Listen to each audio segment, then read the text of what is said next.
The new Fed chair, Kevin Warsh, was sworn in this last week, and he has a plan for the national debt that most people have never heard of. It's the same strategy the government used to wipe out its debt after World War II, not by paying it off, but by doing something else entirely. And whether that plan works or fails, it's going to affect you, whether you're a buyer, a seller, a homeowner, or a renter here in San Diego. Tell me more. This and more covered in this week's San Diego Market Matters, and I'm Karl, your San Diego realtor. If you haven't subscribed to the channel yet, consider doing so now. This way you stay up to date on a grounded read for the San Diego market. Now, let's get into this. Starting with the economy's snapshot from the Federal Reserve's Economy at a Glance dashboard, because what's happening with inflation, jobs, and growth sets the table for everything we're about to talk about in this week's episode. PCE, the Fed's preferred measure, that came in at 3.5% for March, still well above the Fed's 2% target, and it's been stubborn coming down. The economy hasn't cracked it, and neither has inflation. That matters a lot for what we're about to discuss. Unemployment is at 4.3% as of April, up slightly from where it was a year ago. The labor market has cooled from its post-pandemic peak, and for the Fed, a softening job market is one more piece of data that opens the door to rate cuts down the road. GDP grew at 2% in the first quarter of 2026. The economy is still expanding, but here's where the numbers get important. Inflation, it's at 3.5%. It's outrunning growth at the 2% we just talked about. This relationship is supposed to work in the other direction. For national debt to shrink relative to the size of the economy, you need growth winning that race, not inflation. Right now, it isn't, and that's the whole setup for what we're about to cover. Now we have the CME FedWatch tool. For anyone who hasn't come across this before, the FedWatch tracks futures contracts to show the probability of what the Fed is going to do with each upcoming meeting. Think of it as the market's collective best guess about what's coming next. At the June 17th FOMC meeting, the market is pricing in a 96.8% probability of no change to rates whatsoever.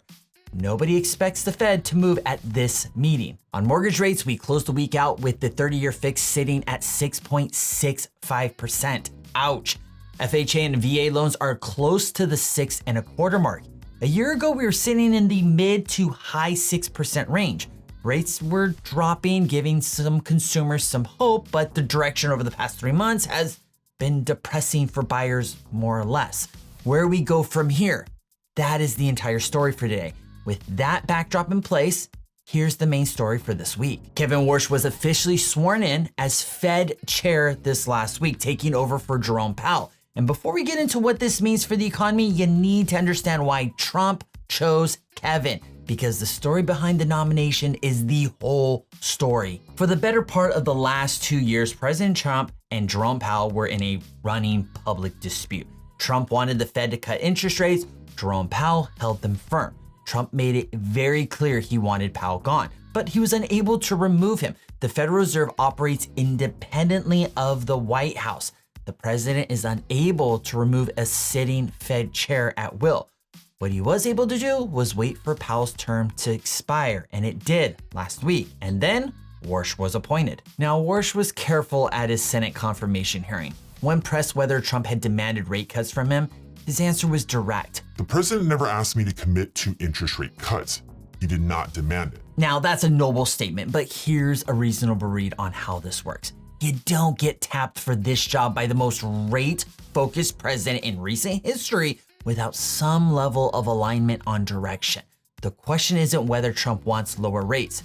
The question is whether Warsh is able to deliver them and whether the economy will let him. That's where the debt problem comes in. The United States is carrying $39 trillion in national debt right now. Our debt to GDP ratio, which is how much we owe compared to the size of our economy, sits close to 125%. Let me put this into context. After World War II, when most people think the debt problem was at its worst, the ratio was 106%. We're in a worse shape today than we were after the most expensive war in American history. And here's where it gets absolutely absurd. The fastest growing expense for the US government isn't defense, it isn't infrastructure, it's interest payments. Right now, we're paying over $1 trillion a year. every year in interest on this debt alone. Your tax dollars, the more and more of them, aren't funding roads, they're not funding schools, they're not funding services, they're paying interest on old bills. And here's the wrinkle that makes this particularly urgent. The government isn't borrowing on long 30-year loans the way you and I lock in mortgage rates. Most of its debt rolls over on a short-term structure, 1 or 2 year terms. It's essentially an adjustable rate situation on $39 trillion. If rates go up, the cost of servicing that debt gets dramatically more expensive. If rates go down, it's cheaper fast. That's why whoever runs the Fed matters so much right now. And this is the problem Treasury Secretary Scott Bessent has been addressing publicly since his confirmation. Bessent played out what he calls the 3-3-3 plan. 3% real GDP growth, a federal budget deficit of 3% of GDP, and 3 million additional barrels of domestic oil production per day. The central argument is straightforward. You don't solve debt this large by paying it off. You grow the economy faster than the debt grows. In other words, from a Fox News interview last year, we think we can both grow the economy and control the debt. And what's important is that the economy grows faster than the debt. That framing matters because it shifts the focus away from the total dollar figure, this $39 trillion, and onto the debt to GDP ratio. The debt doesn't need to disappear. It just needs to become smaller, a smaller share of the larger economy. Bessent is handling the fiscal side of that equation from the Treasury. Warsh on the Fed side controls the monetary side, interest rates.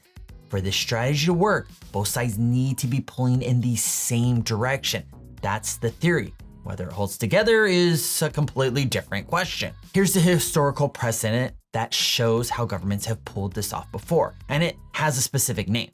After World War II, the US faced a similar debt crisis, and they didn't solve it by paying the debt off. They used a strategy called financial repression. The mechanics work like this: keep interest rates artificially low, lower than the inflation rate so that the real cost of borrowing essentially disappears.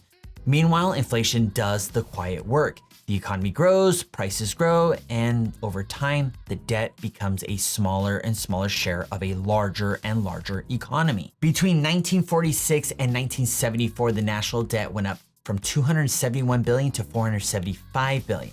But the economy grew much faster. GDP went from $222 billion to $1.55 trillion. The debt to GDP ratio fell from 106% all the way down to about 25%. The debt didn't shrink. The economy grew faster than the debt. That's the playbook some analysts suspect that Trump and Warsh are positioned to run again. For this to work, rates would need to fall below the current inflation rate of 3.5%. A 1-point cut from where we sit today would land the Fed right around 2.5 to 2.75%. With inflation near 3.5%, that gap is the definition of financial repression territory. And given that Trump fought with Powell for 2 years precisely over rate cuts, the suspicion among many market observers is that this is the direction Warsh has chosen to take us, whether he said it explicitly or not. But here's the part that changes everything. Remember the FedWatch tool from the market update? When you look out to the December FOMC meeting, the last one for 2026, the market is pricing in a 49% probability of no rate change at all, and a 50.6% probability of rate hikes.